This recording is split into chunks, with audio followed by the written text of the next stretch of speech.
My family lived in Iran at the time where Iran was being Islamified, and there are a lot of parallels happening in the UK. This Islamic Republic of the UK, let's call it, is not representing Britain. Sadly, people don't see it like that because they don't think what would happen to me if I was living under a regime like that. That's why people are like chanting with the lion and sun flag. That's been our flag for many, many years. When the Islamic regime first came in, when it was Khomeini in 1979, the first thing he did that when he came in was he killed all the socialists that were supporting him, by the way.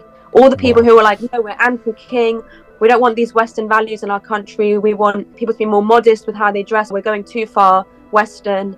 All these people that were advocating for that, he had them all killed. Everyone that was in Evin prison, these were all the Islamic terrorists, all the extremists, they were all freed, and a lot of them became leaders. People think this is never going to happen in the West. It can happen. We've forgotten the Islamic conquest of Spain. 800 years it took them to get the Arabs out. All the churches were converted into mosques. 800 years of Arab rule. This happened a long, long time ago, but it can happen again. We have a lot of people here who are so privileged in their freedom. They don't understand that it can never be taken away. The Nazi regime, before people realized it was bad, 6 million Jews were killed. The issue with the UK and why it seems like if we're so asleep and we're not really saying much, typically British people are quite tame, calm people. They're not a revolutionary people. They're not like the French, who if something goes wrong, they flare up. Or the Americans, who have a history of not tolerating injustice and they rise up and there's a revolution. We change things gradually. We believe in the rule of law and the systems we create. And partly that might be because our systems have worked well for a long time, but we don't realize that we're not at that same place anymore. It kind of slows down our ability to respond till it's almost too late.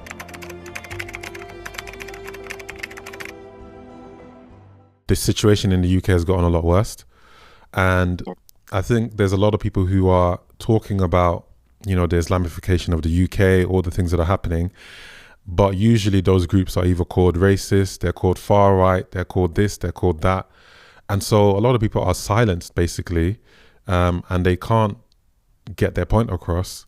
And so the country continues to go down this downward spiral that it's going in, culturally anyway. And so I started doing this a lot more regularly, and it's starting to kick off now. And it's amazing that you somehow reached out to me after watching the video. So I'll probably start on that point, asking you probably what inspired you to contact me and what video did you watch, etc. But before that, if you could just quickly introduce yourself, where you're from, and anything else you want to say about you. I'm Amita. I'm a British Iranian citizen, and my ethnicity is Persian fully, 100%, since before Christ. So we've been Persian for a long time. And yeah, I've grown up in the UK my whole life, hence the accent. But I still have a lot of family members in Iran, and yeah, I love the British culture. I love living here. I love the freedoms that we have, and yeah, I really enjoy my time. That's amazing. And so what inspired you to sort of contact me in terms of wanting to be on the podcast? And was there a particular video you watched that sort of inspired that? You posted a video about the Islamification of the UK, and that really resonated with me. That topic has resonated with me for a few years, mainly in the past 5 years. My family lived in Iran at the time where Iran was being Islamified, and there are a lot of parallels happening in the UK between what's happening here and what's happened over there, and in some other countries in the world as well. So I think it's an important issue to speak about, because we're very lucky. We're very lucky with the freedoms that we have. And I think it's just, it's important to talk about it. Yeah, I completely agree. We don't know how good we have it. And that's why a lot of people are very complacent. If they only went to somewhere like Iran or somewhere else that's suffering under tyrannical Islamic rule, they would literally wake up and realize that what they're doing is actually suicidal. Essentially, it's cultural suicide. So that's interesting. Is there anything you've personally witnessed? Are there any symptoms you've witnessed in the UK personally that has alerted you to seeing the Islamification? Is it certain things you've seen? Is it what you've heard? What is it that has sort of opened your eyes to that? Oh, that's a tough one. I think there have been a lot of small things that have happened. For example, King Charles holding a Ramadan inside Sure. castle. But the thing is that the Qataris do invest a lot of money in UK infrastructure, in UK universities, in properties in the UK. So it's very, I think for King Charles, it was more that he wanted to be respectful to the Qataris because they have saved England in many ways by giving them so much, billions and billions every year. So they felt maybe that they had to do that. But this is a wider thing. I think that you have to be very careful what you're promoting, especially as a monarch. There are other things like Sadiq Khan holding a huge prayer in the middle of Trafalgar Square that happened a few days ago that also alerted me. I mean, there's nothing wrong with peacefully praying, of course, but to do it outside of a mosque and to do it in that global scale in a public space, I think that was wrong. Personally, I've been affected. A lot of my colleagues are Muslims and devout Muslims. But during Ramadan, which has just finished, if I were eating a sandwich in front of my colleagues, they would look down on me and I would be encouraged to eat it somewhere else where they couldn't see. And that's the first time something like that has happened to me. And that really just opened my eyes because I know I have family in Iran who, if they have a sandwich or a bit of alcohol in their car and they get stopped by a police officer, they're taken to prison because it's a sin to be eating during Ramadan, even if you're not a practicing Muslim. So that was a real culture shock for me because my family ran from that. And in order to, when you come to another country where things like that are starting to happen, you feel very unsettled. Yeah, that's. Sorry, did you have something else you wanted to say? No, carry on. Yeah, it's interesting because it seems as if our government has given preference to Islam in prioritizing it. And I saw this very early on, probably around about in 2012, 2013, when I was at university. There was this building where all the students had to go via a booking system to book a room in that building for however long they needed it. And this building had 3 floors. And what they did was, instead of letting everybody just book fairly based on when it was available, they created one separate room on the top floor and they Islamified it, put all the Islamic carpet, put everything on it, and said this one is all for the Muslims. They have it permanently. Whereas everybody else, you only get to book here. So whether you're Christian, whatever, you have to go to book and all fight for a space, whereas they get a dedicated space. And I was thinking about it and I was just wondering, what you're saying about how, the UK has benefited from, money from the Arab nations. I remember that university was actually at that time getting a lot of students from Muslim countries, and those students had a lot of money. They always did. And so I made a podcast where I said it seems to be all about money. People think it's because of ideology, and that may play a part, but the people at the very top are benefiting somehow, because there's no way they would be pushing this so hard, knowing that it will make them so unpopular in the nation, if there wasn't some sort of financial incentive. But obviously we're the ones who pay the price and they get away with it. I think what's been happening in this country, it's been a case of politicians making poor decisions that have lined up their pockets and filled their pockets with money, filled themselves with opportunity, whilst we lose the opportunities we need as British people. But you obviously have a more personal understanding of this. So in terms of helping people understand the full nature of this, like, what's your experience or knowledge of what's happening in Iran in terms of the current regime going there? You have family that are living there? How have they, what's been their experience? Yeah, I see this a lot. Firstly, there's an internet blackout in Iran, complete blackout. And it's been like that for more than 20 days, where if you support the regime, the IRGC and the Islamic regime, you're allowed to have internet. And if you don't, you're not allowed. And I thought that this issue would be clear as day, that everyone would be supporting the Iranian citizens in trying to get their country back, trying to have their heritage back. But sadly, it seems that a lot of people are against this. They want the IRGC to succeed, and they think that the US and Israeli attacks on Iran are a threat to their sovereignty. Now, what is sovereignty? Because if the UK was taken over by an Islamic regime and then someone else went to attack that regime, you wouldn't call it an attack on UK sovereignty because it's close to home. You'd be like, no, these are not British values, British culture. This Islamic Republic of the UK, let's call it, is not representing Britain. We should be attacking them because they're threatening to kill everyone else. And sadly, people don't see it like that because they don't think what would happen to me if I was living under a regime like that. That's why people are like chanting with the lion and sun flag. That's been our flag for many, many years. When the Islamic regime first came in, when it was Khomeini in 1979, the first thing he did that when he came in was he killed all the socialists that were supporting him, by the way. All the people who were like, no, we're anti-king. We want like more, we don't want these Western values in our country. We want more people to be more modest with how they dress, blah, blah, blah. We're going too far Western. All these people that were advocating for that, he had them all killed. Everyone in the political prison that the Shah had put in, it was called Evin prison. And I know family members who've been in Evin prison, by the way.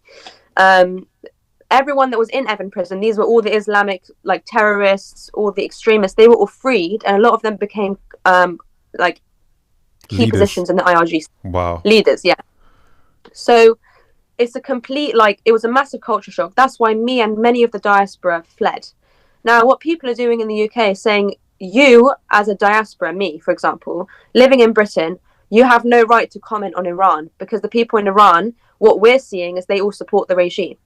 And what I have to say to that is, firstly, I'm intimately connected with Iran. I've got family there. My grandparents are there. My stepfather's there. All my family are there pretty much, apart from the ones who escaped. So the reason my grandfather is still in Iran right now is because he's too patriotic about Iran to let it go. That's his life. It's the same as if a grandparent in the UK, if the UK suddenly became Islamified, do you think they would leave? Like, no, they would stay in their house where they are, even if the UK was under an Islamic regime. So it's the same parallels.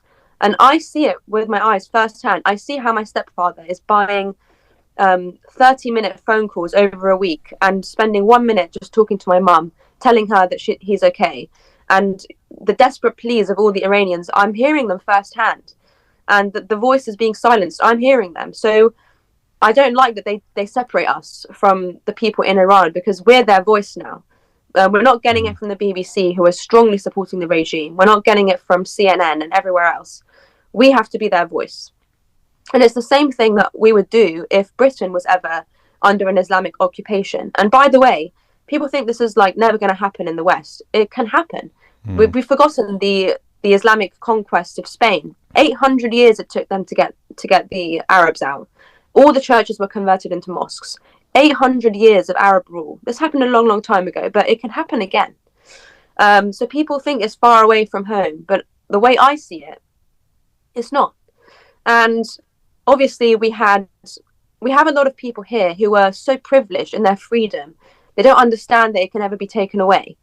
Of course, people here feel like they're oppressed. They're oppressed by the tax system. They're oppressed by cost of living crisis and all of that. But imagine if you added another layer of oppression where you are beaten for speaking, you're imprisoned, you're not allowed to practice your own faith. You have to be Muslim. You have to be Muslim and if you're not, you're killed.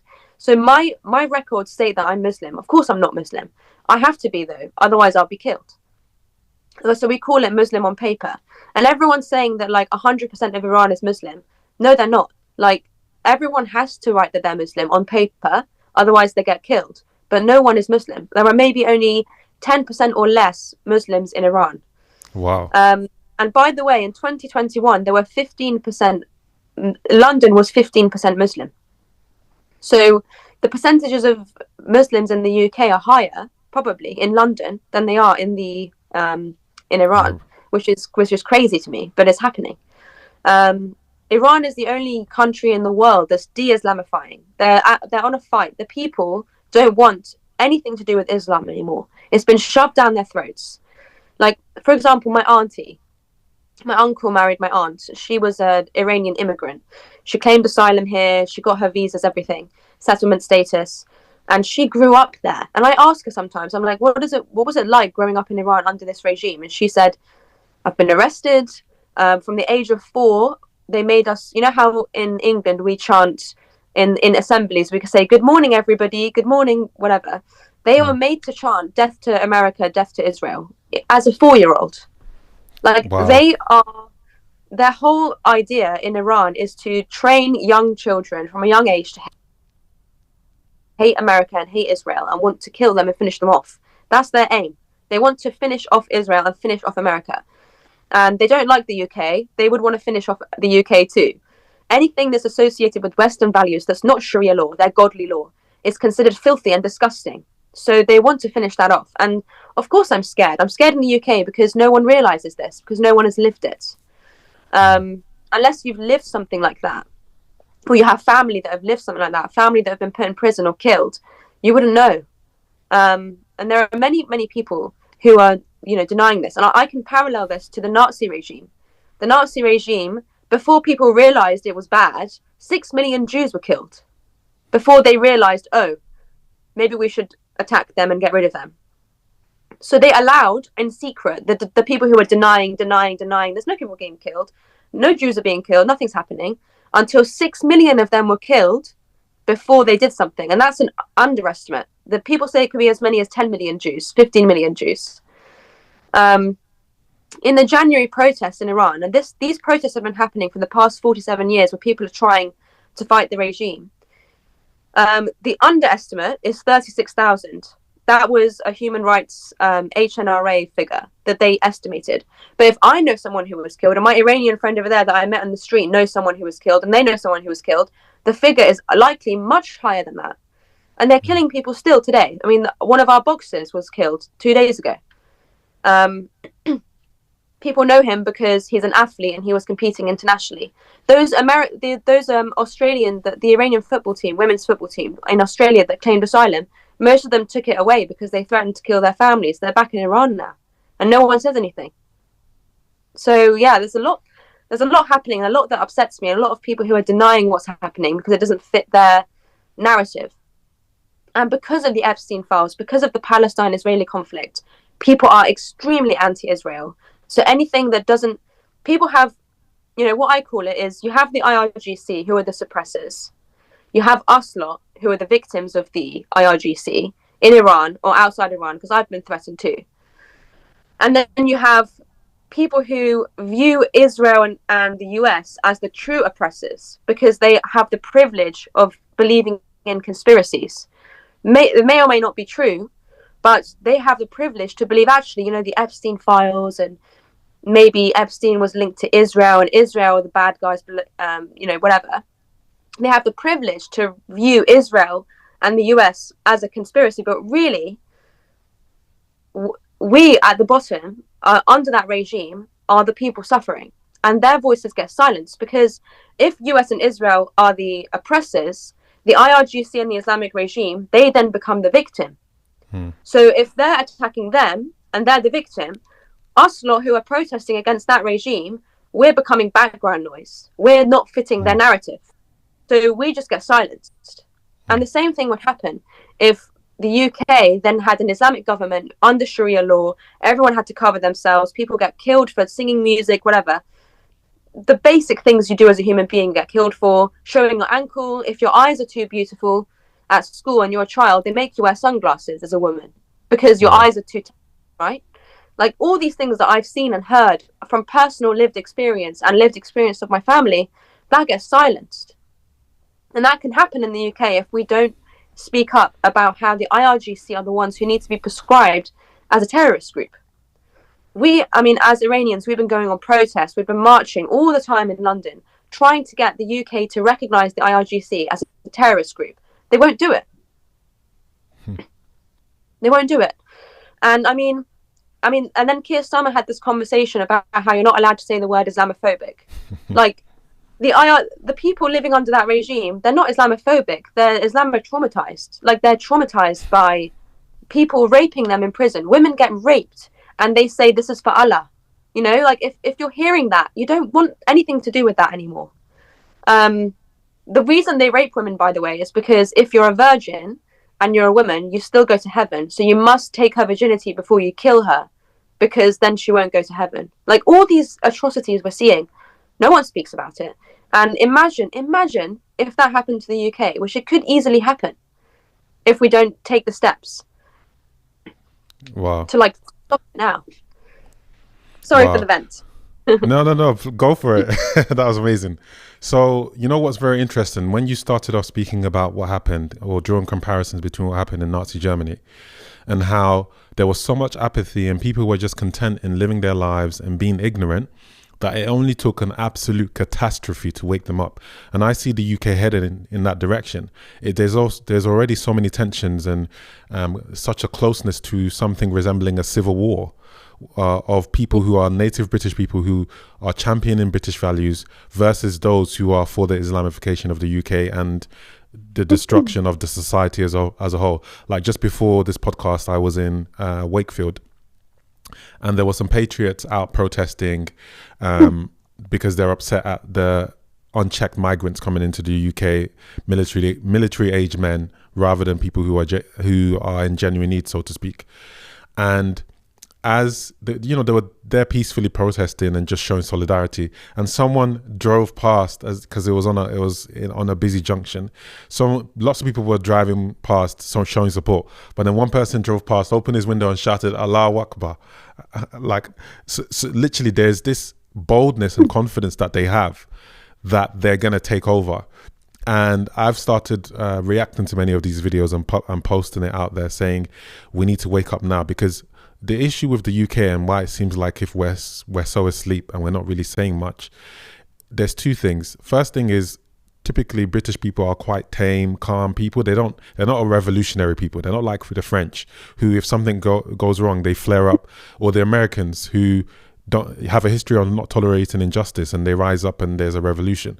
We're not that type of people. We're usually people who we change things gradually. We believe in the rule of law and the systems we create, and partly that might be because our systems have worked well for a long time, but we don't realize that we're not at that same place anymore. So that's the first thing. It kind of slows down our ability to respond till it's almost too late. And then the second thing is that people are being threatened with being cancelled. When I was at the protest today, someone said to me, I said, "Oh, would you mind being interviewed?" And they said, "No, I've got a business, I've got a shop, I teach at a school. If they ever saw this, I'd lose my job."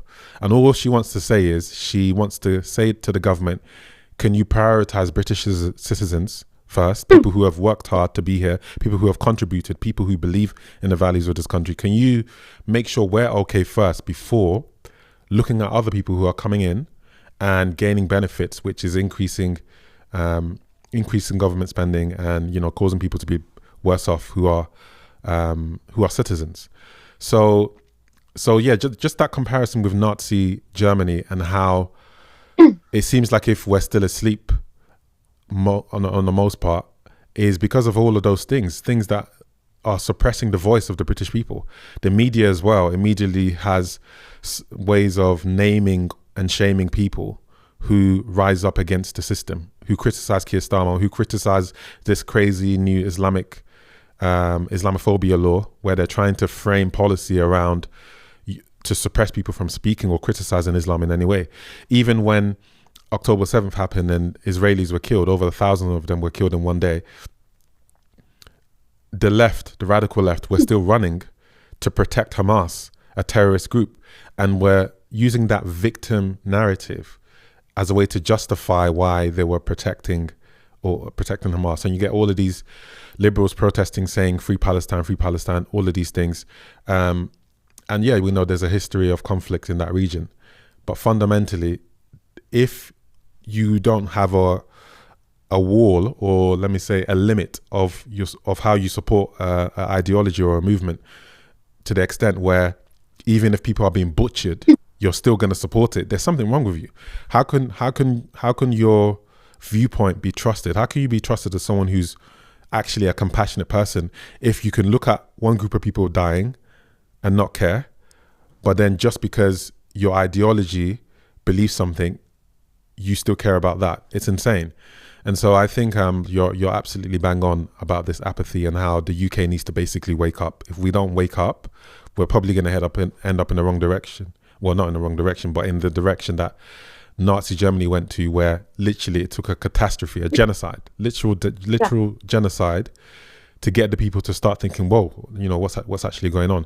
And another thing about Nazi Germany is, I had a German friend who, she was telling me about how it was for them and how their grandparents saw it. And they were saying how they were actually very proud, most people, of the conquest, of Hitler's conquest. They were proud of it because it was like this nationalistic pride of our nation is conquering other nations, we're taking over other nations. And there was this sense of pride that came from it. And most people had no idea that people were actually being killed. Like you said, it was like if there was enough propaganda about, you know, all the other stuff that the nation would agree with, that was covering up the atrocity. So people just went with it until it was obviously too late, and there was an intervention, external intervention, which went and stopped Hitler eventually. But it's insane. Like, why do you think the British are, or not? Let me not say the British, because there are people rising up. But why do you think it seems like if not enough people are rising up against this Islamification of the UK? Is it because people are blind? Is it because people don't know? Is it because they're too scared, or a combination of these things? What do you think from your perspective? You said a lot of interesting points. You talked about the Israeli-Palestine conflict, the October attacks. My family are intimately involved with all of that because they lived in Iran. They've known about the Israeli-Palestine conflict, the Palestinian people suffering for a very, very long time. It's not just happened in the past 3 years. I think I will quote Jesus on this and say, "Forgive them, Father, for they do not know." That's exactly it. Everyone has a good heart. No one wants to see people dying. No one wants to. The Palestine conflict was put on everybody's screens. Everybody saw those children die. Everyone saw those mothers crying out for help. You can't see that and then not want to support Palestine. You'd be a maniac if you saw all that. Now, the issue in Iran is that all of those atrocities are being covered up because there's no internet. They did that on purpose because they know as soon as people start putting these things online, no one is going to come to their rescue anymore. And I will tell you this, more people have died in Iran than they did ever in the Palestine-Israeli conflict the past 3 years. There's not that level of outrage. More people died in Iran in those 2 days of executions than they did in the entire Ukrainian war. So because we're not seeing it, people don't know. They don't know. They're not intimately involved with that region like I am. And the government is very good at covering it up. Very good at covering it up. And it comes to this line of propaganda again. If you can make people believe that Israel is the enemy and the reason for all their problems, if you can make people believe that the Jews are responsible for all their problems, which works, by the way, because the Jews are a tight-knit community. They keep to themselves, they work hard, they get their heads down, and they do successful things because they're a smart population. If you can make them believe that those people are the ones oppressing you, then any justification of their actions is fine. If Israel now goes and bombs a children's school and kills 168 children, you know that it reinstates your belief that Israel are the enemy. Now, Israel are not the enemy. Palestine is not the enemy either.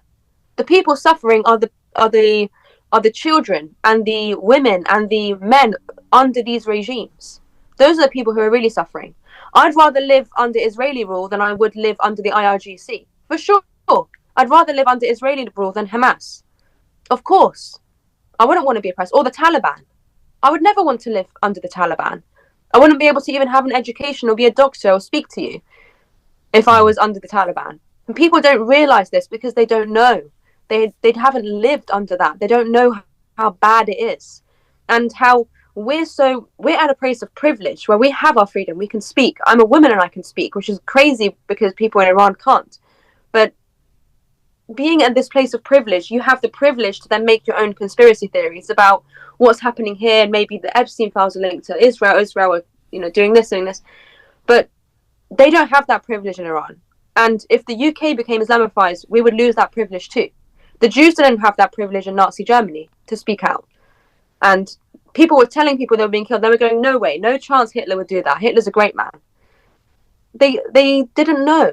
Everyone is outraged when people are killed. It's just that they don't know. That's my message. And another another quote that I really love is by George Orwell. He says, if you want to know who really rules you, look at who you're not allowed to criticize. Who are we not allowed to criticize? We're not allowed to criticize Islam. So perhaps they really rule us, because people are freely being anti-Semitic all online. 24 hours a day, they're being anti-Semitic. They're saying, oh, I wish Hitler finished off the job. I wish all Israel was flattened and everyone was killed. People are saying this stuff and they're getting away with it. And that just shows you that perhaps your conspiracy theory of Israel being in charge of everything in the whole world is not true. And you think Israel have money? Have you seen Arab money? Arab money is on a different level to Israeli money. Israel is a small nation that's barely getting it together. They're being currently massacred, by the way, because the Iranian missiles aren't targeting institutions or military sites. They're targeting everywhere. They don't care anymore. They want to flatten Israel. No one speaks about that. They're like, oh yeah, but they have bomb shelters. Why? Because their government loves them and gives them bomb shelters. The Palestinians never had bomb shelters, despite all the funding that we gave them. I donated to the Palestine Fund. I don't know where my money went. Maybe it was used to buy weapons. Who knows? But they don't have a single bomb shelter in Palestine. They have all these underground tunnels that Hamas is using, but the citizens are still dying. That's not fair. It's not fair. And I don't care what people think about Israel, Palestine, whatever, but the truth of it is, people on a real human basis are suffering in both of those cities. The Israelis are suffering because everyone is openly anti-Semitic. The Palestinians are suffering because part of it's ruled by Hamas, part of it by other organizations that none of which care about the Palestinian citizens. They have this concept of martyrism, which is a word that I hate, where they like the fact that they're dying. Like the Iranians and the IRGC, when a commander gets killed, they like it. They see that person as being a martyr for Islam and going to Allah and going to heaven. They glorify the idea of martyrism. Like they can't wait to be killed. There was a video in 2021 after the Masa Amini protests in Iran where with the hardline Islamists in Iran, the mothers were holding up their children, being like, I want to sacrifice my child to Allah. I'm happy for my child to be martyred. Babies. They were holding up babies saying, I want to martyr them. Wow. That's insane. I think that is so disgusting. That we don't care enough about, that those ideologies don't care about human life anymore. They care about human death. And when that death happens, the person has been saved and martyred. That is an ideology that's not compatible with us in the West. We praise life. We want to live long, nice lives where we're free to express ourselves. We're free to practice any religion we want in our own homes. We're free to say anything we want outside. And people don't have that privilege.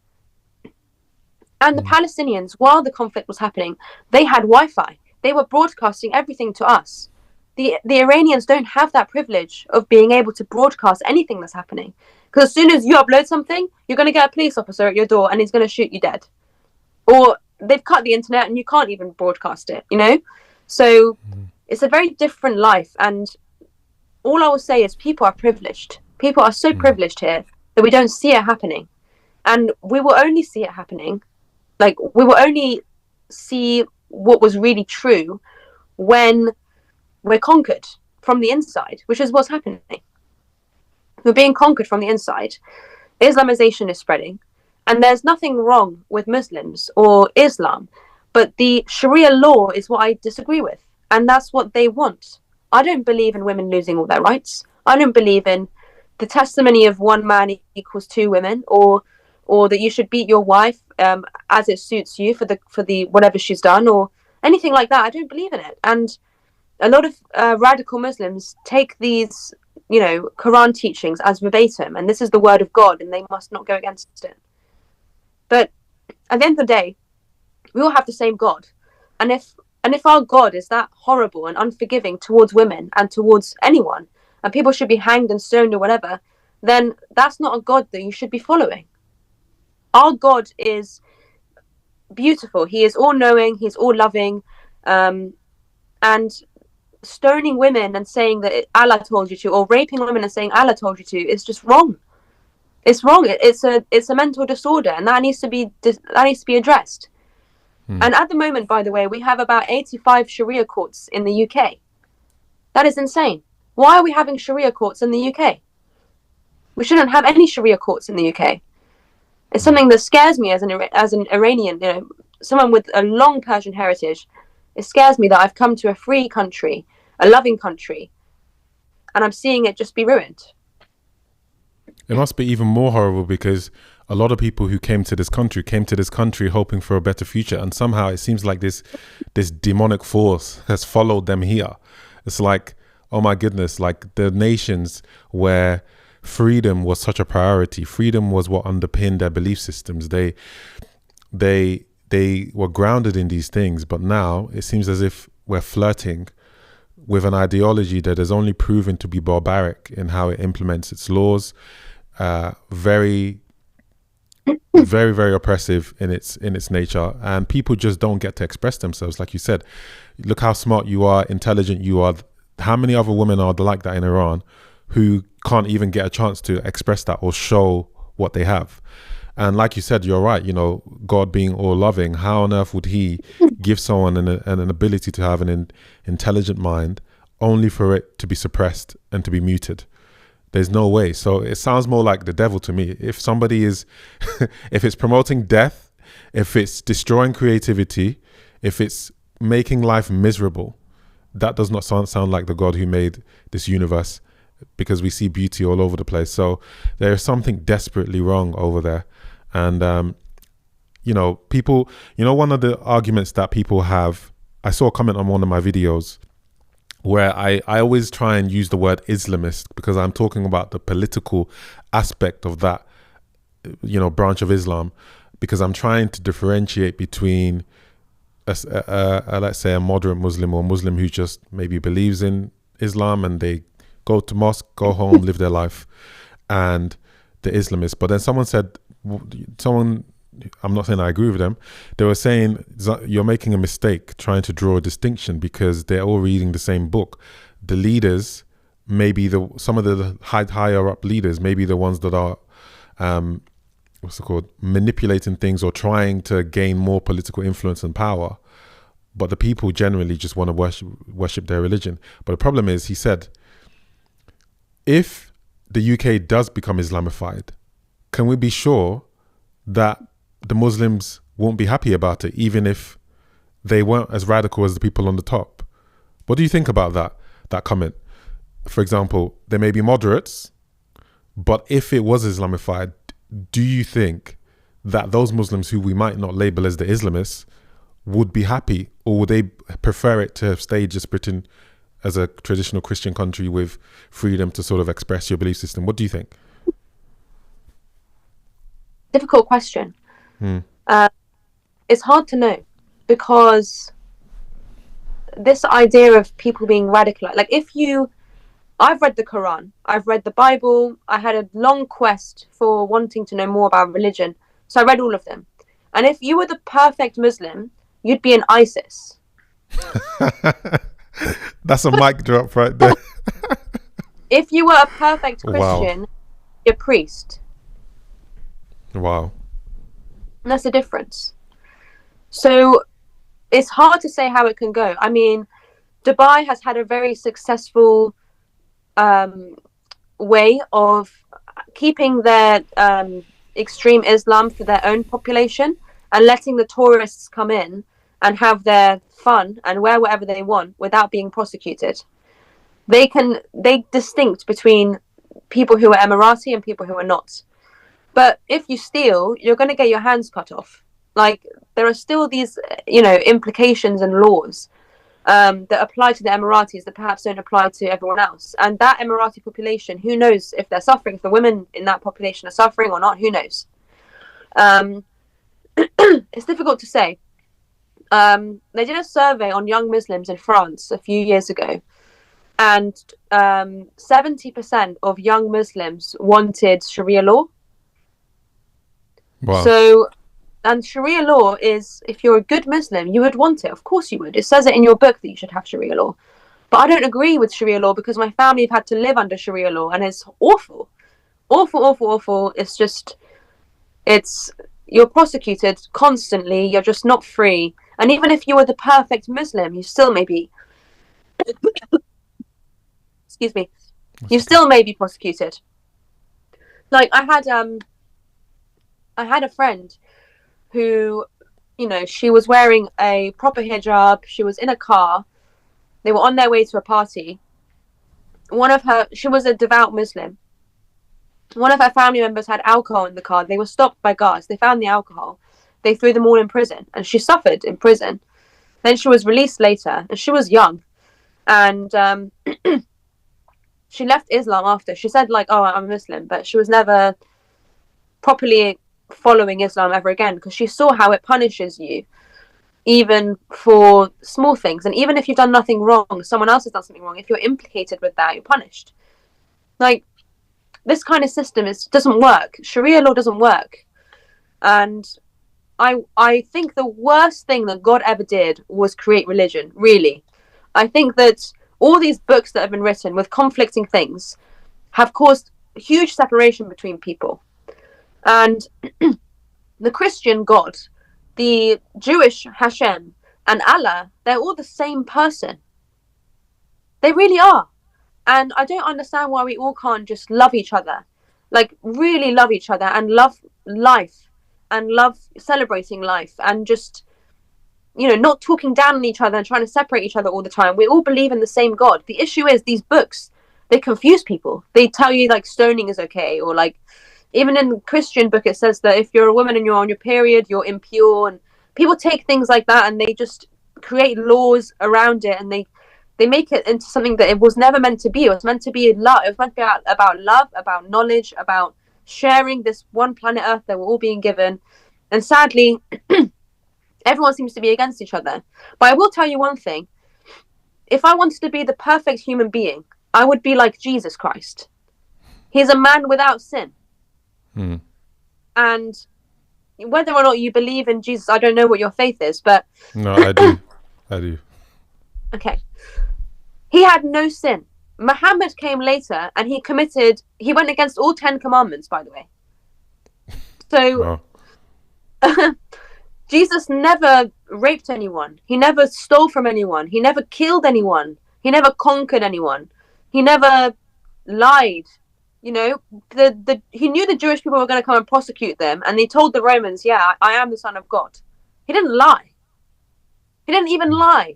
But in Islam, you're allowed to lie as long as it means prospering your faith. Yeah, that's just insane that they can actually do that. Lie to Jews and Christians specifically, isn't it?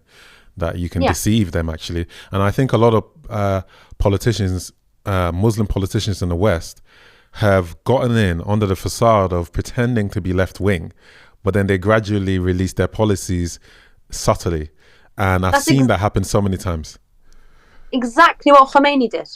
Khomeini, by the way, the last one before Khomeini, the first one that took over Iran, he did exactly that. It's called the Red-Green Alliance. Have you heard of that before? No, I've not heard of it. No, can you elaborate? It happens everywhere. Iran is the best example. Red being communists, Marxists, left-wingers. Green being Islam. Oh, yeah, I get what you mean, yeah. They always align together on their values. And as soon as the red people help the Greens come into power, and they all get killed straight away because they're too dangerous. You can't control that population. They come out and they protest. They come out and they speak too much. They'll be upset that all of that. I heard something about that. Like someone wrote something like a poem saying, when the Islamists conquered the West, the first thing they did was kill all the liberals. And then the liberals, as they were being killed, said, but we helped you get into power. Why are you killing us? And then the Islamists responded, you betrayed your own people. What makes you think that we don't believe you're going to betray us? And so they killed them all. So it's insane how liberals actually support these people, or left-wing, hyper left-wing people. No, they get fooled. They don't know. And I think it's our job to tell people and help them see. But sadly, when you have such a strong hate for Israel in your heart, and you really think them as the enemy, then nothing they can do can be good, then there's impossible for you to see. Because right now, what Israel is doing to Iran is a rescue operation. It is. I know that Israel may have its own interests. The US may have its own interests. I'm not naive. I've read history. I know everyone has their own interests, okay? I'll put my hands up. But what they're doing right now is a rescue operation. They're being bombed. Why are they trying to rescue Iranians? Because the IRGC is threatening to kill them. They want to flatten Israel. They've said it multiple times. They landed a missile this morning in Diego Garcia. They told everyone, the United Nations, that their missile range is only 2,000 kilometers. And Diego Garcia is 2,300 kilometers away. So they lied. They can reach London with their missiles. They can reach Berlin. They can reach Israel easily. So, like, they just lie. And everyone who's saying Iran has never had a nuclear program, whatever, Israel have been in Iran spying with their Mossad agents for a very long time, because if they didn't, they would never survive. It had to. After they were prosecuted by 6 million of them were killed in the Nazi Germany. After that, they were like, you know what, that's it. We need to get our best agents out to make sure this never happens again to our people, and that's fine. Like, it's not my fault or anyone's fault that the Mossad agents happen to be really good at what they do.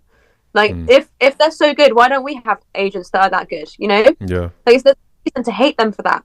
And to be honest, if I were living in Iran under the IRGC, I would hate them so much that I would probably also be a spy for Israel for free, because they're the only people that are coming to the rescue. That's why there are so many of them there, because probably a lot of them were like, yeah, sure, let's go, let's do it. The Iranian citizens are helping Israel as well to kill those IRGC people. And by the way, in the beginning, when this all happened in 1979, Iran, there were a lot of big influx of extreme Muslims coming in as immigrants. Growing up there, learning Farsi. Khomeini himself was Indian. He wasn't actually Iranian by lineage like I am, like not a true Persian by heritage. He was Iranian, Indian. So he just learned Farsi really well. And a lot of these people in command aren't actually true Iranians. They're like, maybe their grandfather was Pakistani, and then he married an Iranian, and then, you know. So they're not fully Iranian, if that makes sense. A lot of them are immigrants. And it got to a point where the IRGC members couldn't kill their own people anymore for Islam. So they had to import Hezbollah and import people from Syria, people from Iraq to come and kill the population in those protests. A lot of people even think that they may have drugged them to help them lose their empathy and kill easier. Like, these are the stuff that's happening. And I know, because I speak to people there on a daily basis when I can, when they can afford a telephone call. And I know it's happening, but we don't talk about it. And even in this day and age where there's free Wi-Fi, there's free internet, everyone's got access to a smartphone, we still aren't seeing what's happening, because the government still has the ability to stop the Wi-Fi and stop it from the message from getting out. The thing that hurt me the most is one of the worst commanders in Iran, Abbas Arakchi. They got him on like Fox News or something, CNN. They interviewed him. And they said to him, how come you've got internet and the rest of the Iranians don't? And he said, well, it's because I'm their voice. The only voice you should be hearing is my voice. I speak for the Iranian people, and it's my job to defend their rights. That's like what a tyrannical leader would say. All the comments are underneath that, by the way, were, this man is so handsome, I love him, he's so beautiful, see how he fought the US and Israel with such conviction, he's such a hero. Like, this man is a mass murderer. It's like the equivalent of a top Nazi official coming in, speaking really charismatically, and then everyone just saying they fancy him. It was the worst thing I've ever seen, and it's all over. I can send you the videos on TikTok. Please do. Everyone is crazy. Wow. And we've had enough of these people that are in charge of Iran not representing the Iranian people at all, not caring about our sovereignty, not caring about Iran's like national values. We just had our New Year yesterday, by the way, and before that we had this ancient festival, 3,000-year-old tradition where we jump over fire, right? Anyone seen in the streets jumping over fire was getting shot dead. Like, they don't want you practicing anything to do with your values, your identity, your nationalism, any like traditional things that are Iranian. They don't want that. They want only Islam. And if something like the IRGC took over the UK, it would be the same. There would be no pubs in the UK because that's haram. There would be no one is allowed alcohol. Like, these basic things that we love and we cherish so much as Brits, everything is going to get taken away, and people don't realize that it's close. It can come here, and it has happened before, and it can happen again. Yeah. You know, to Western civilization, it can easily happen again. And if we don't speak out about it and talk about it, we have, you know, the threat of another Iran happening. And Khomeini, by the way, back to my original point, he said he was going to be a socialist. He said that he was going to nationalize the oil. Everyone was going to have low taxes. No one was going to pay their rent anymore. He was going to use all that money from the oil. It sounded great to the people. That's why they revolted against their own king. They got fooled. They got absolutely fooled. And you see it in other places. Like, let's take Mamdani, for example. He's been in office since January. He's already turned his building into a... He's already done a huge Ramadan in his iftar in his own building. You know?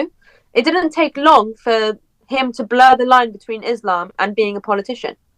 And to him, he's like, no, I want to share the faith with everyone. I want to show people how great Islam is. I want people to stop being Islamophobic. No. What he's doing is exactly what Khomeini did. The same promises he made. So to any Iranian, you see what Mamdani is saying. He's so charismatic, by the way. And people really liked him and they elected him in New York.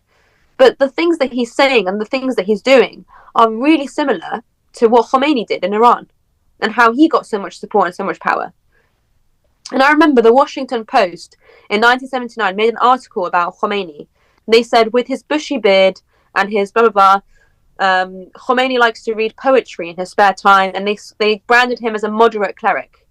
There was nothing moderate about him. It's the equivalent of if a bishop in Christianity goes a bit extreme, and then the bishop takes over a whole country and says, I am the word of God. If you go against me, you've gone against God, so you cannot go against me. And yes, if you're protesting, you should be killed, because that's right, and it protects Christianity, you know? So it's the same as that. But we don't see that radicalization as much in Christianity anymore. We had the Crusades, Catholics kill Protestants, Protestant kills Catholics. We've learned from all that. We've progressed further, and we're in a place of love and accepting. Islam hasn't gone through that yet. They're going through it now. So yeah, I'm very scared. I'm very scared about the UK and what's going to happen. Of course, I see the Muslim population rising and rising. I see British values are being cut. Most places in London sell halal food now. It's really hard to find haram food. And if you, did you see that one Sikh shopkeeper who tried to sell? Yeah. He put like selling halal haram food, and he's been cancelled, if you were. And I'm probably going to get cancelled for speaking about it, but it's just wrong what's happening. No religion should have a trump over another religion. And if you're in a Christian country, we should be practicing Christian values, not Islamic values. Absolutely. That's the basis of it. That's how you protect your sovereignty and your nation, is by keeping your country strictly Christian. Yeah. Not to a sense where you're not tolerant. Like, people can go to the mosque, people can go home, practice any religion that you like. But I personally disagree with things like a headscarf. I don't think anyone should be made a headscarf, because I find it offensive that so many people were killed in Afghanistan and Iran for not wearing that item properly, by the way, that I see it as a slap in the face that people come here and they wear it. Like, why are you wearing it? You're in a free place. You shouldn't be wearing it. Do you know how many of us were killed for that stupid piece of cloth? Like, it shouldn't be allowed. Well, there should be a law that says no one should wear a headscarf. It's not even in the Quran that you should be wearing a headscarf. It just says dress modestly. It's in a hadith that it says you should wear one. A hadith is not the word of God. Anyway, we can get into that debate. But it's not in their book to be wearing that. That is something that's being imposed on women. And the issue is, put yourself in the position of a woman, of a daughter, and your dad is an extreme Muslim. Even if it's not forced on you, you're trying to make your father proud, right? That's your aim. So you read the Quran, you memorize it. Your dad is now like, wow, my daughter, I'm so proud of you. That's what you're living for as that person's daughter. Then you put the headscarf on, and your dad reacts like, wow, my daughter is beautiful now. You're amazing. You made me so proud. That's why they do it. It's not like they're forced. To me, it seems like you're forced, because if your father is going to look at you differently for not wearing it, and then look at you differently if you do wear it, then you are forced. Like, you're not forced, like, he's not putting it over your head and covering you like this, but he's indirectly forcing you. Does that make sense? Yeah. That's why it's happening in the UK. That's why we have daughters of Muslim parents that are very strict Muslims also wearing headscarves, I think, is because they want to make their father proud. You know, we're all human beings. We all have the same hate for murder, the same hate for anything that's, you know, doesn't feel right. We all have that love within us that some people haven't unlocked yet. And the people that are killing people from in Iran, they think like that too. They think if I kill someone, I'm going to go to heaven, and my father in heaven, Allah, is going to reward me for doing that because I killed an infidel. I cleansed the earth of an infidel. So they're also doing it from a place of love, by the way. And that takes a very deep philosophical understanding of people to realize that people aren't evil and good. People have a mix of sin within them. And those people also don't know that that's wrong. They don't know. They just don't know. They have been raised in a certain way where they think that that's right. And that's why I say that ideology is not compatible with the West. Because our values and our ideology and our idea of love and humanity is different from their idea of love and humanity. Their idea of love and giving and being a prosperous nation is killing the infidels and cleansing the earth. And that is their true idea. I know because I speak to like extremist Muslims. I know because I have friends who are extreme Muslims, and we have these debates sometimes. And I see that I watch teachings. I've read the Quran. Like, I come from a place of knowledge where when I say these things, that it's not that they're evil, it's that they think that they're cleansing the earth. And that's why, do you think that all the Nazi regime officers were evil? They weren't evil. They thought, no one who's evil in the history of the world has ever thought that they are evil themselves. Ted Bundy didn't think he was evil. He thought he was a victim. Like, these people are just, it's like brainwashed by an ideology. The Nazi regime were brainwashed. They thought the Jews were the reason that they were running everything. They were the reason Germany wasn't prospering. They were infidels. They were dirty, whatever propaganda. And that's what pushed them to kill. But we have to come back to 10 commandments. That's why Jesus gave people 10 commandments. Thou shalt not kill. Because God is wise. God knows that no one wants to do anything like that. They think they're doing the good thing. That's why there are 10 holy rules that you cannot do. You cannot blaspheme the Holy Spirit. You cannot kill. Like, that is a basic thing that should be ingrained in everybody. The murder is wrong. End of. No discussion.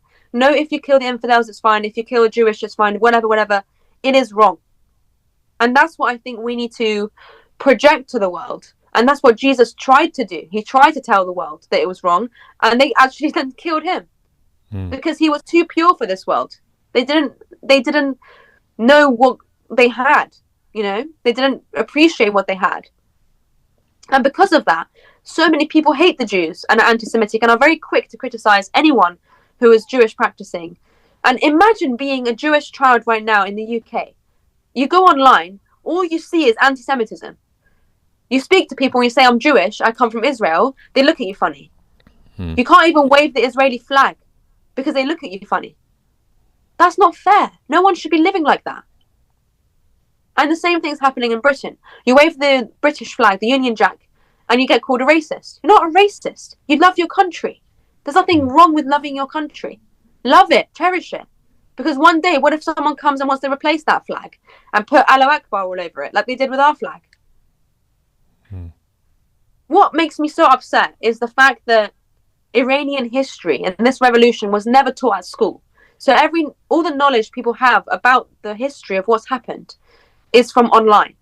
The Israeli-Palestine conflict, the Palestinian quest for having their own state, the Israeli quest for having their own state, the agreements that were had, the agreements that were denied for two-state solutions, all that history, people are learning from TikTok. It should be taught at schools. That whole history should have been taught at school.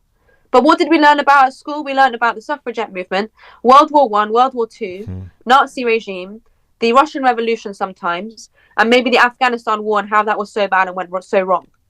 And maybe sometimes people learn about the Vietnam War and the Cold War and all that. History lessons should have been much bigger and much more we should have learnt about China. No one learnt about China at school. No one learnt about Russia post Russian Revolution. Like, you know, the Gorbachev thing, how they had their revolution, is that the women stood in front of all the men and they said to the soldiers, you have to shoot us before you can get through to them. The soldiers put their guns down because they couldn't shoot the women. And then the revolution happened. That kind of thing would never happen in Iran, because if the women come in front of the men, they would go and shoot all of them. They don't care. Because their ideology says, if you love Allah, you will do this. You will cleanse the earth from infidels.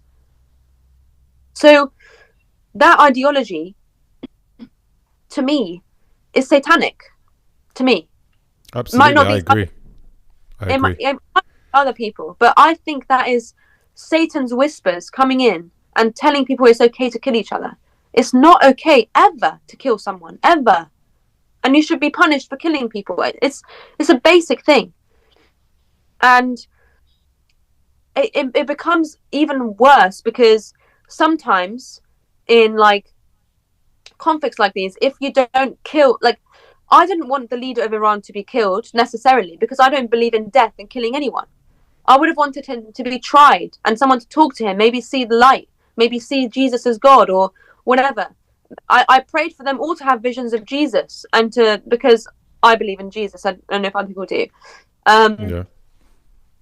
I prayed for that because I believe in that. But, you know, I can't say that people in Iran weren't celebrating when he was killed, because the amount of damage that guy did, Khomeini did, to the Iranians, of course they were happy when he was killed. Of course everyone was happy when Hitler was killed. And some people who are so satanic in their activities and in what they did, sometimes, you know, it's okay for them to be killed. And that's a sad truth. It's a sad truth because those people, you can never reason with them. Whereas, I don't know, I believe you can. I believe you can converse with people and make them see the light. But it's hard from someone far away to then strike a regime change in another country and help those people. It's a difficult situation we're in, especially as someone who doesn't believe in anyone dying, you know. It's a really difficult situation we're in Iran. Who knows which way it would go? Who knows if, you know, if we take all these commanders out and kill everybody, if it's not going to make the Muslims more angry, you know, and want to do more acts of terror? Or would it be that the Iranian people can finally rise up, fly their own flag again, and we can have a proper democracy and a good country again that doesn't want to Islamify itself? Who knows? But once you're in that situation, there's nothing you can do. It's a really hard situation when a regime like that has taken hold of your country to break free from it. Like I said, Spain, it took them 800 years. Who knows how long it will take Britain? Because, like you said, we're very polite people. We don't want to offend anybody. And I can see visions of like women being forced to wear burqas or hijabs in the UK, if it was ever the Islamic Republic of the UK, and people being like, you know, I'm just going to stay quiet and just go along with it, you know, I don't want to be killed, sort of thing. I don't know if people would be angry enough to come and fight it. And that scares me too, because that's going to take lots of people being executed and killed before something actually happens. 47 years in Iran, by the way. Last time it's happened to Iran before, the Arabic conquest of Iran, it took them 300 years that time. And that was without weapons and whatever. But essentially you have a death cult in charge of Iran who want to kill. They want to kill because they see it as a good thing. They see it as cleansing the earth. And when a death cult who they can't wait to die themselves and they want to kill others has taken over, it's impossible to get rid of an ideology like that. It is so hard. And it's offensive to them. It's offensive to everyone if you try and talk about it. But I will talk about it because I believe that God has given me a voice and it's important I use that voice to try and, you know, spread to people that killing is bad. And I never thought I'd have to say that, but it is bad. In any form, it's bad. But you have to do things that prevent killing in the early stages in a country that will prevent you from coming to a position like that in the future. And in the UK, if we can stop the Sharia courts, you know, from trying to impose Sharia law on Islamic women, because someone who comes from Afghanistan with their wife, who is an extreme Muslim, is still abusing her in his own house. She still doesn't have freedoms. Even if she's in the UK, she doesn't have freedoms. And if they're married under a Sharia court, she can't really do anything. That house is in his name. All the benefits are in his name, probably. She doesn't have freedom to speak either. And I feel for those women because I know people like that. I know people that are living like that. And if it were up to me, I would just stop all this nonsense and just say, look, we're a Christian nation. We believe in freedom of speech, freedom of rights for everyone. And we're not going to have all this, if we're going to have mosques, they're going to be open door policy where everyone can walk in, like in a church where it's open door policy. Because it's not. Or if you're going to have mosques, we're not going to separate men and women. And if you don't agree with that, go to a Muslim country where you can openly practice that and it's okay. Yeah, that's what I would say. And another issue is, like, how can you tell apart a moderate Muslim who's never going to be as extremist from an extreme Muslim, from like a very liberal Muslim? How can you tell them apart? I can tell them apart because I'm Iranian. I can look at someone in the eye, have a 5-minute conversation with them, and I will know like this where they fall on the extremist line. But border control can't, because they see Muslims as a whole thing. And if they let that one in, they have to let that one in. So why don't we get more Iranians who know their people and know Islam really well to be on border control and be like, no, this guy's extreme. I don't know. I don't know why they don't do it. Because I don't know if it comes from a place of racism. Probably does. A lack of understanding of people, where they can't differentiate between different types of people. And one of the things... sorry, go on. One of the things about the UK is the UK is still tied to the EHCR. So, of course, they broke away from Brexit, which was a protest vote from the British people to try and reclaim our sovereignty, because there was a lot of laws that our hands were tied against changing. And now we're still tied to the HCR. So many of these people who are coming illegally on boats, based on that sort of contract, you can say, or agreement, it's difficult for us without violating their human rights, so to speak, without letting them claim asylum. And one of the reasons why it's one of the reasons why politicians like Rupert Lowe and others on the right wing are wanting to scrap the EHCR and create a British Bill of Rights.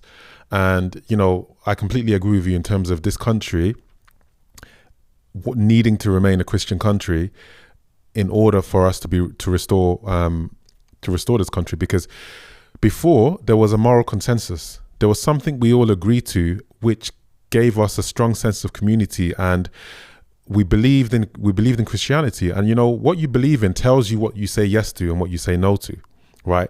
You remove that moral framework. If you remove it, what do you have as a basis of what to say yes to, what to say no to?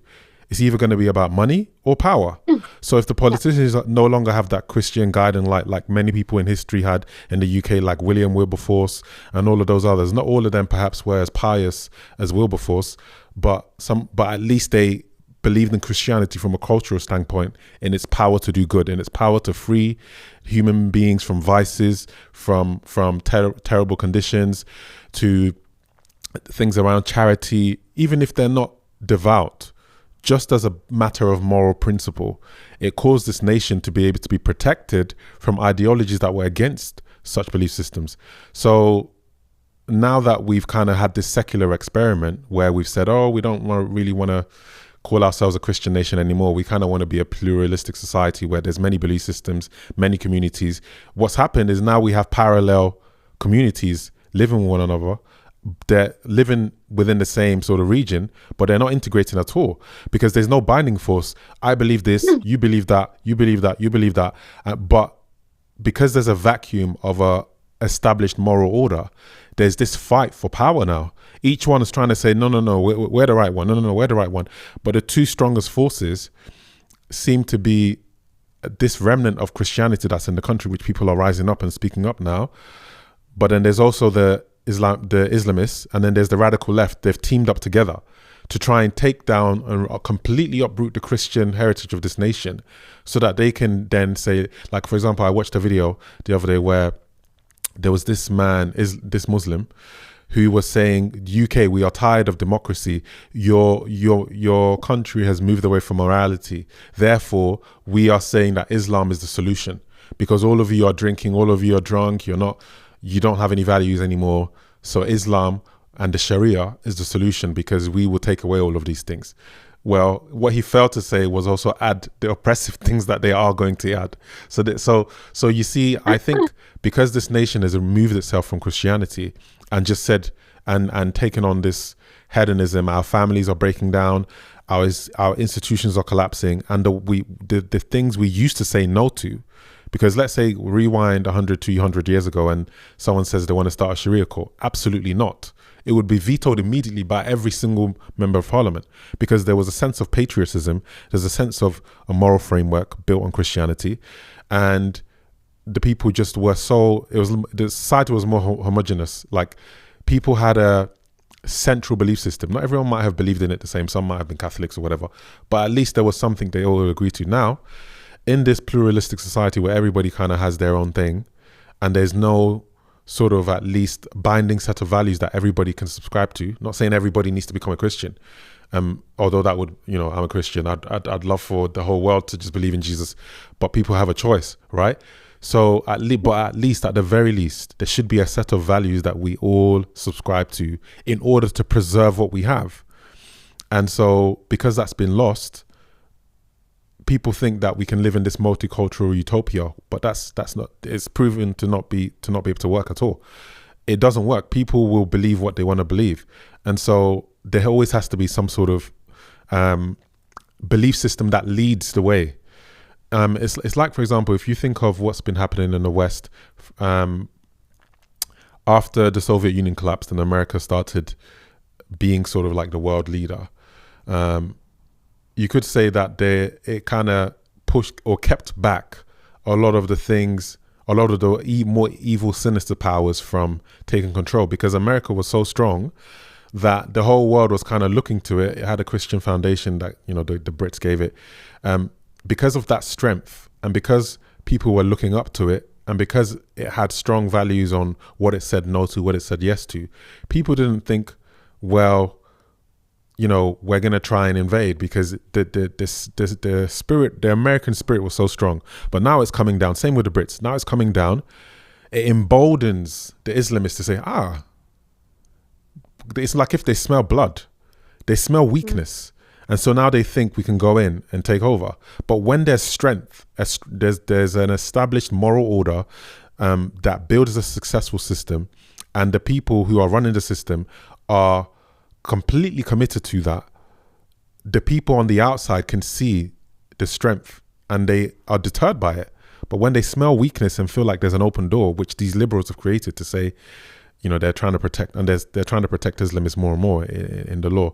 It seems like if it causes the walls of morality to be broken down, the walls that protect nations to come down and allow invaders to come in, and it's really sad. But what's giving me hope is that people are starting to rise up everywhere. People are starting to say enough is enough. But we need to be able to defeat this media machine, because what you said about how it seems like if people are just ignorant, they just don't know, because so many things are being suppressed. So it seems like from what you said, the media are playing a huge part in suppressing what's really happening. So people only get a skewed view, and that's what leads them to be radicalized and hate Israel and be, anti-Semitic and all of these things. But I wanted to ask a question. So the question was, with how all of these systems that sort of are the foundation of society. So if you look at the media, the arts, the education system, where people aren't being taught the right things, they're being taught, like you said, about, what did you mention, about Hitler and the Nazi Germany, and we talk about the suffrage movement and all of this stuff, but none of them are really speaking about what it means to be British, or speaking from the history of Britain from a positive light. And it happens the same in America. You don't really hear them talking about the positive aspects of that country. So people end up growing up with a cynicism towards their own native culture. So why wouldn't they be so open to other things, even though they are ignorant of, or maybe they may be aware of the negatives of it, but most people are walking in ignorance. But why do you think that it seems like if all of these politicians in the UK and some of them in other Western countries seemingly are so intent on trying to protect Islam, like they like, why are they so obsessed with it? Because it's not a popular thing to do necessarily, unless it's amongst the liberals.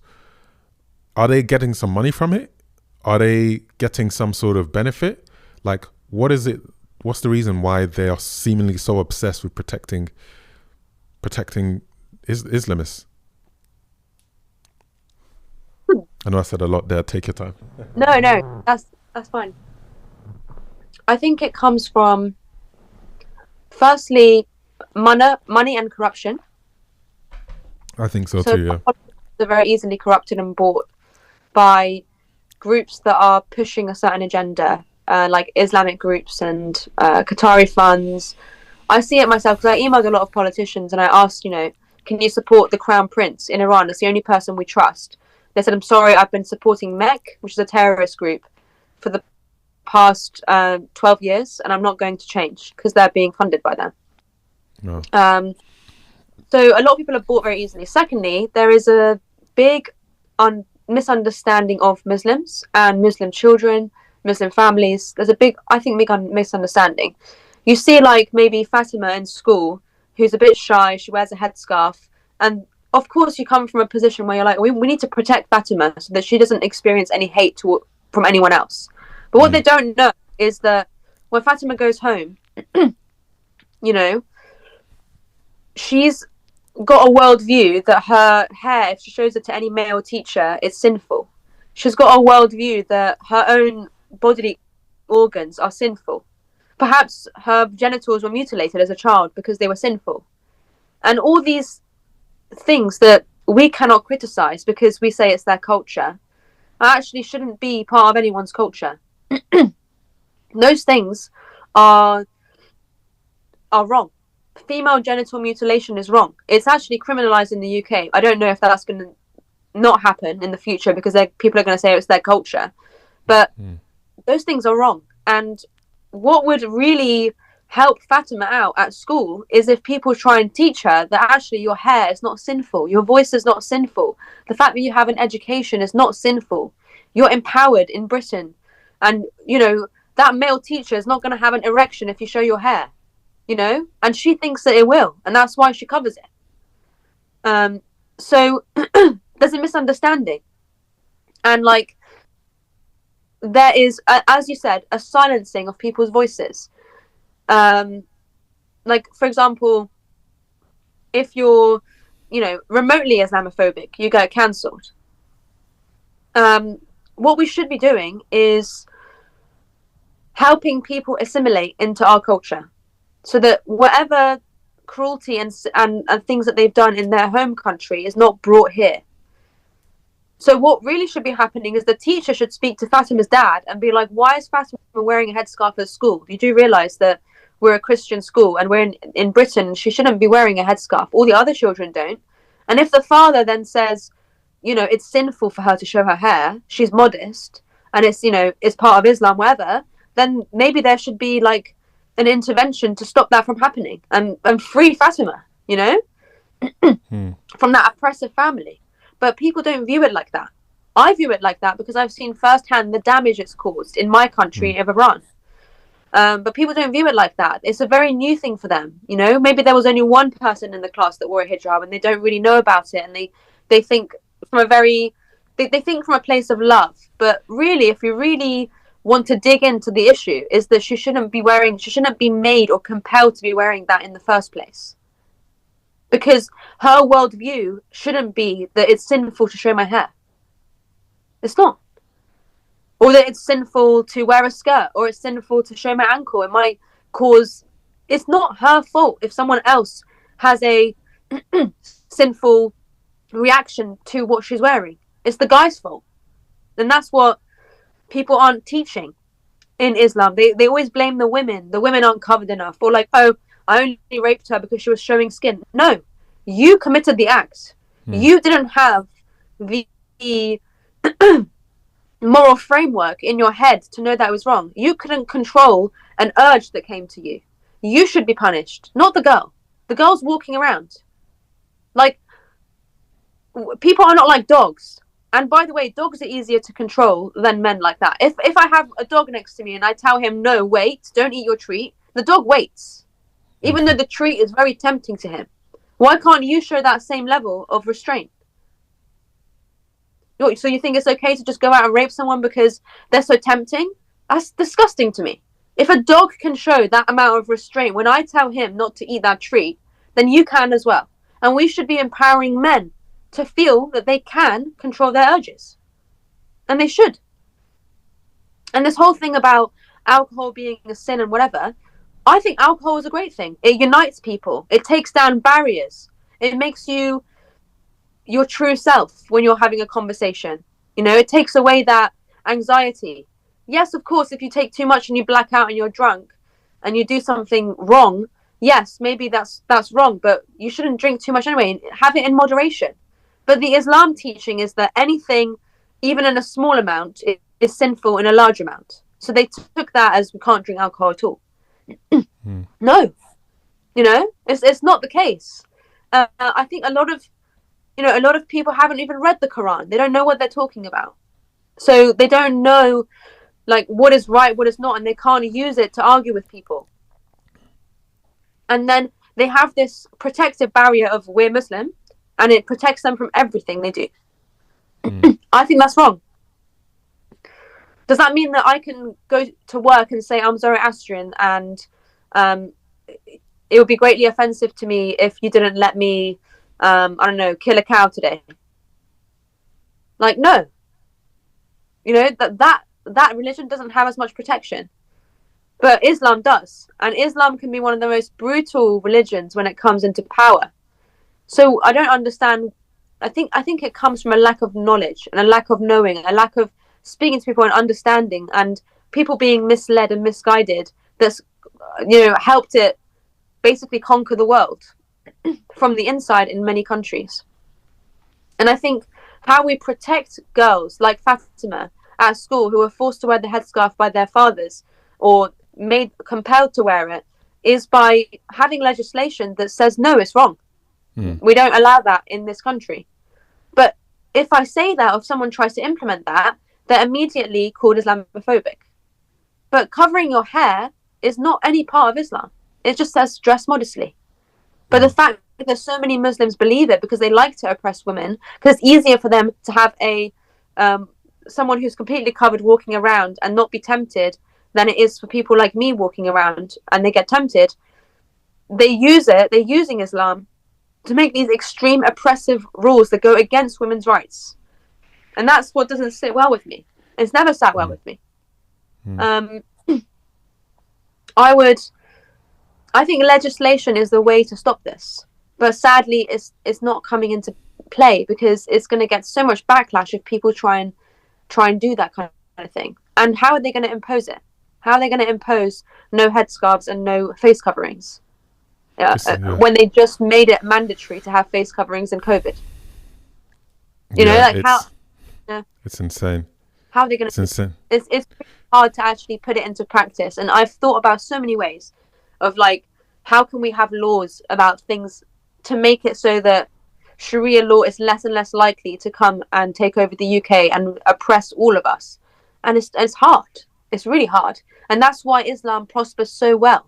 Because what they believe in and what they preach, it's actually really hard to argue against. It's really difficult to argue against. You can't shut them down. You can't free all the women from hijabs. You can't convince them that the word of a woman is equal to a word of a man. Because it says in their book that it's not. So it's really hard to argue against, and without being offensive to people and without getting in trouble, it's really hard to argue against. And that's the issue. Like I said before, if you want to know who rules you, look at who you're not allowed to criticize. It's just always been true. And that's from 1984, the book that George Orwell wrote about, power and the thought police and, not being able to have freedom of speech. And it's exactly what's happening today. Every time Donald Trump tries to say something against that, he gets cancelled. Or anyone trying to say that, they get cancelled. And I think Donald Trump is, yes, he's done some bad things and said some wrong things and hung out with wrong people and perhaps even committed sin himself multiple times. But some of what he says makes sense. Absolutely. The fact that he wants to protect the Americans. He wants to protect them from genital mutilation. He wants to protect them from Islamification and Sharia law. Because he sees it from where he is. He sees that, and I believe that God is guiding him to do that. Yeah, I do, because he's a man of faith.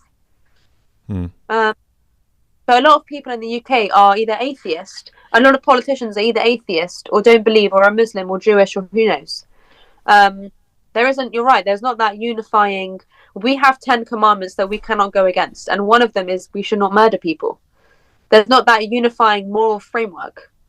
Whereas in those countries, there is a unifying moral framework and it's Sharia law. Yeah. And unless we have our own moral framework that we agree with, Sharia law will take over. Because a lot of Sharia law is very tempting. That we will have a modest nation. No one will be tempted into sin anymore about alcohol and things like that. But the truth is, people are not without sin. That's why Jesus Christ came and he sacrificed himself and he took all of our sins for us. That's why, to me, that religion out of all the religions makes the most sense. Whereas they don't believe that. They don't believe that God loves them that much. And it's sad. It's sad. And the fact that I can't freely practice my faith, even being on your podcast, is a risk to me. It's a risk to my job, a risk to my life. But I would love to openly be Christian and openly convert and openly change all my records to say that I'm Christian, but I can't because I'm not allowed to. I will be killed if I do that. I'll be targeted if I do that. And that is sad. And that it shouldn't be the case. It shouldn't be the case. And I wish more people would believe in Jesus and would believe that they are not without sin, that they have sins, but those sins have been paid for. I wish more people would know that. And then maybe they would live a better life. But they don't. They don't. And that's why we've ended up in this horrible situation in Iran, which we are also seeing that may happen in the West. And you ask any Iranian living in the West, in England, they'll tell you the same thing. They'll say it smells like 1970s Iran. Oh. It does. Because we had nationwide aggressive protests for Palestine. And it wasn't that they were protesting because they cared about the Palestinian children or that they cared about the deaths. It was they were chanting from the river to the sea, which means wipe Israel off the map and kill all of them for what they have done. That's what it means. They were chanting because they wanted to wipe Israel off the map. That's not right. That's not right. You shouldn't be hating a nation that much to want to wipe them off the map. No one should have that amount of hate in them, an amount of outrage in them. It's called radicalization. When you hate Israel that much that you want to wipe them off the map. That's called radicalization. No one should hate anyone that much. And sadly, when you're fallen to radicalization, it makes it very easy for you to hate anyone who is interfering with that narrative.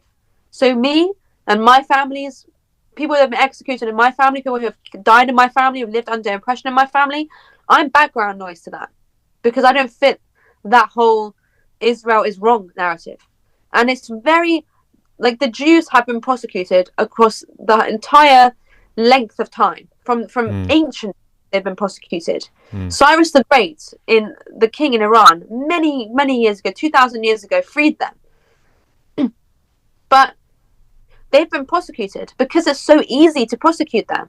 Because it's so easy to be like, they are the root of all my problems. And it's the same propaganda the Nazis used because it's easy to blame the Jews. And it's the same propaganda that is being used now. And I'm seeing it all over again. 1930s Germany happening all over again in 2026. 100 years later, the same stuff happens again. The Jews are prosecuted again. And it's just, why are we hating them so much? Why are people so openly anti-Semitic? Why are they not being protected too?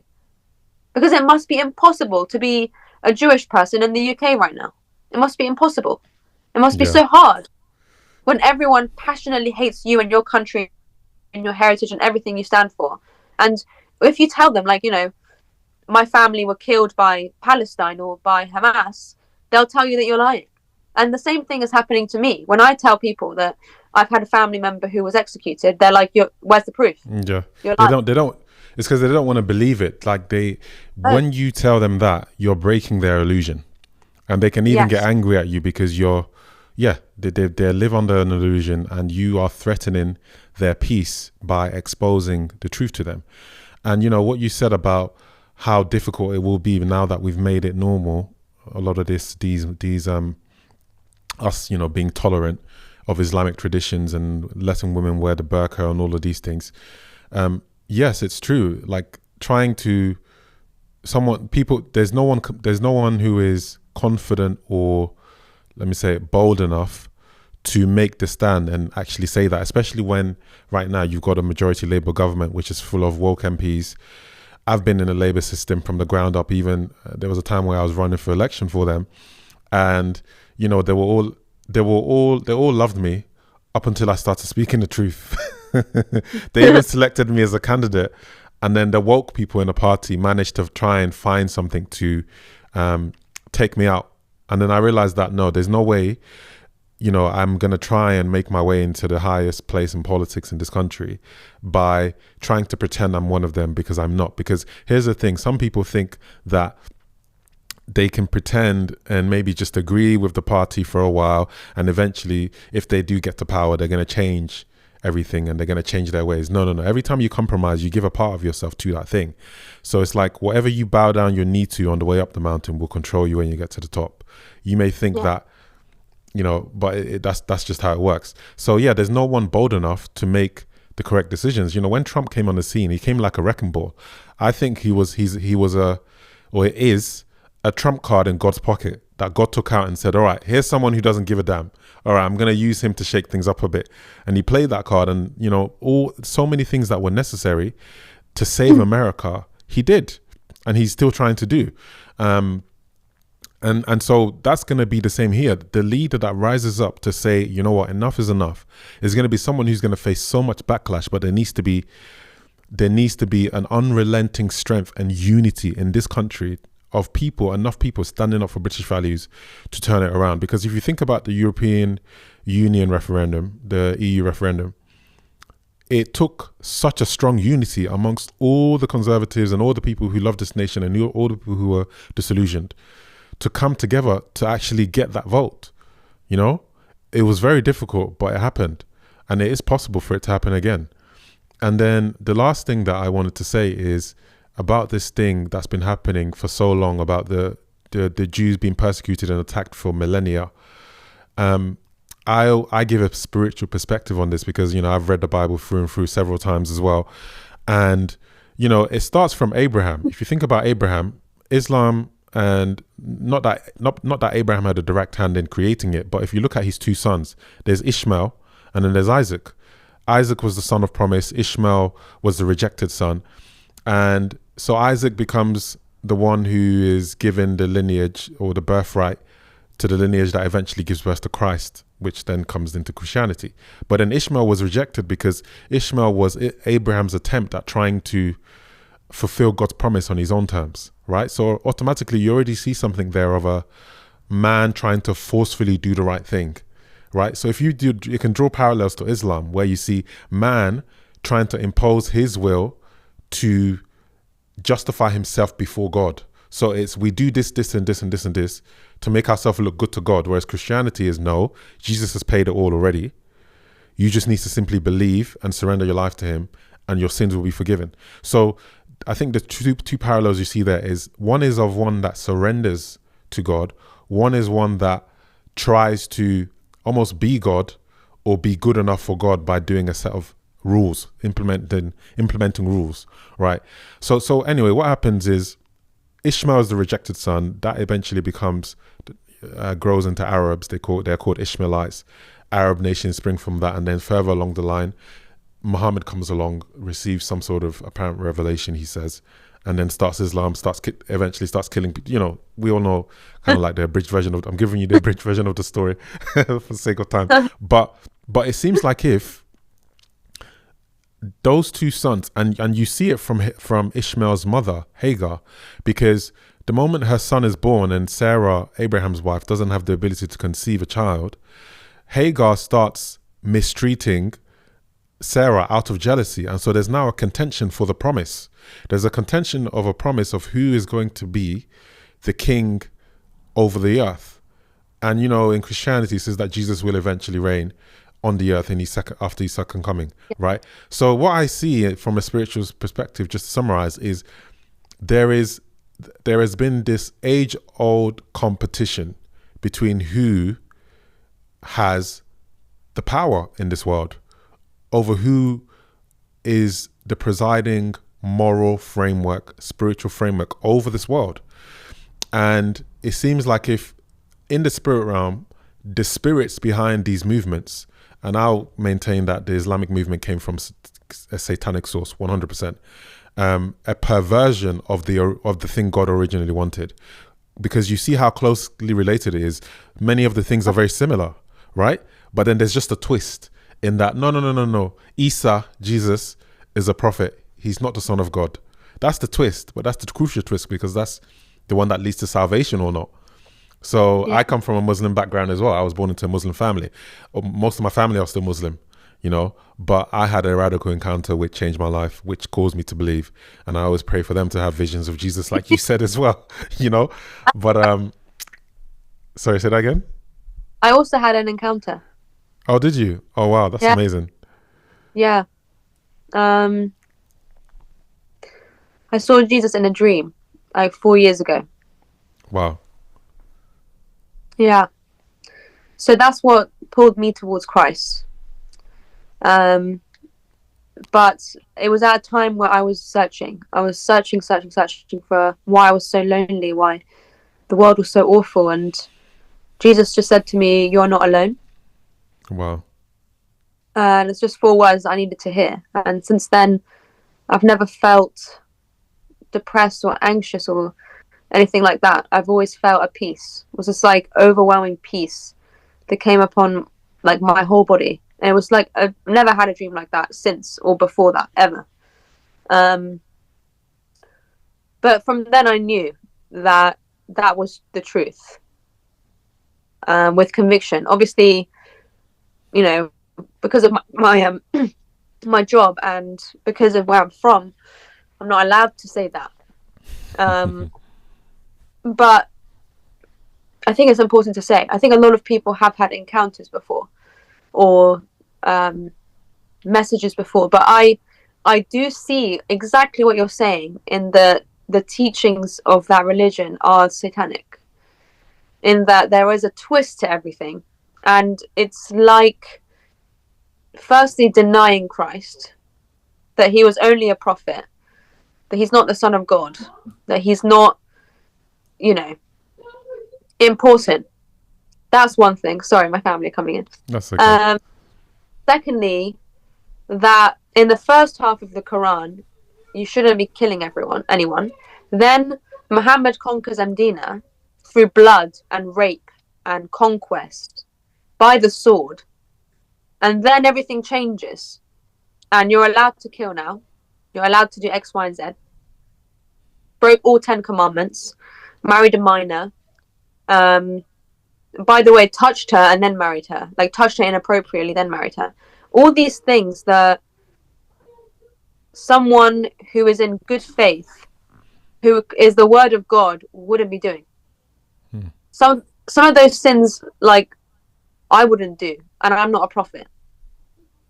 So for me, that religion, and the fact that that religion cannot be criticized, the fact that we can criticize the Jews as much as we want, no one says anything, but as soon as you can criticize Christianity, by the way, freely. As soon as you criticize Islam, there's a problem.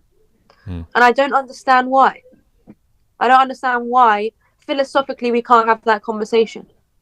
We should be able to, freely, in a place where there's freedom of speech, it's not to say that I'm going to treat a Muslim any differently. I'm Yeah. not going to act in negative faith towards someone because I love people. I love humanity. I love serving humanity. To me, I don't look at someone, say that they're a Muslim and treat them differently, or look at someone, say they're Jewish, treat them differently. No way. But if the Quran teaches that you're not allowed to befriend Jews and Christians, you're not allowed to, you know, you have to treat them differently, I don't think that's right.